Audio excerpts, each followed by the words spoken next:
নতুন একটা রেসিপি নিয়ে আবার আজ হাজির হলাম। এখানে আমি নিয়ে নিয়েছি 1 লিটার দুধ। এই দুধটা ভালো করে গরম করে নিতে হবে। যতক্ষণ না অবধি গরম হচ্ছে ততক্ষণ এরকম করে নাড়তে হবে। দেখুন দুধটা খুব সুন্দর ফুটে উঠেছে। এরপরে দুধটাকে আমি একটু ঘন করে নেব। এখানে আমি একটা কাপের মধ্যে কিছুটা কেশর দিয়েছি। এতে আমি দিয়ে দেবো একটু গরম দুধ, যাতে এটা ভালো করে ভিজে যায়। এরপর আমি দুধের মধ্যে দিয়ে দেবো যে কেশরটা আমি আগে থেকে ভিজিয়ে রেখেছিলাম। কেশরটা দিলে কালারটাও বেশ সুন্দর হবে আর ফ্লেভারটাও খুব সুন্দর আসবে। এখানে আমি আধ কাপ চাল নিয়েছি। এতে গোটা 10-12 কাজু দিয়েছি। এটা 1 থেকে 1.5 ঘন্টা ভালো করে ভিজিয়ে নিতে হবে।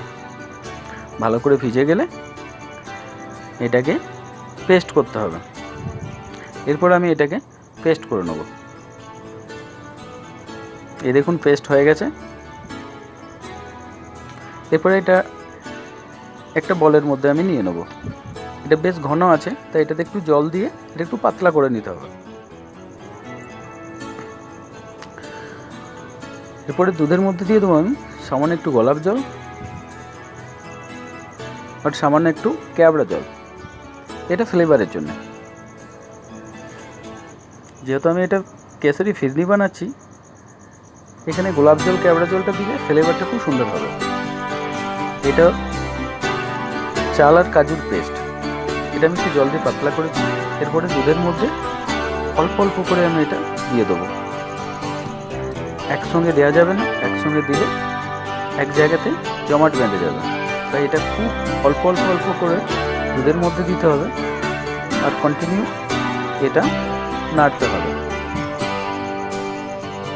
আস্তে আস্তে দেখবেন দুধটা খুব সুন্দর ঘন হয়ে আসছে। গ্যাসের ফ্লেমটা আমি মিডিয়াম টু লো রেখেছি।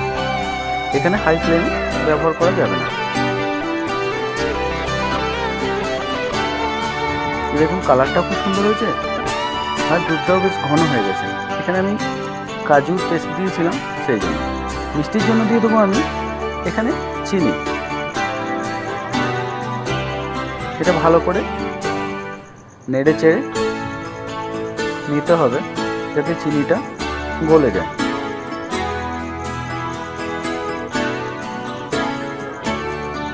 দেখতেও বেশ সুন্দর হয়েছে, খেতেও বেশ হবে।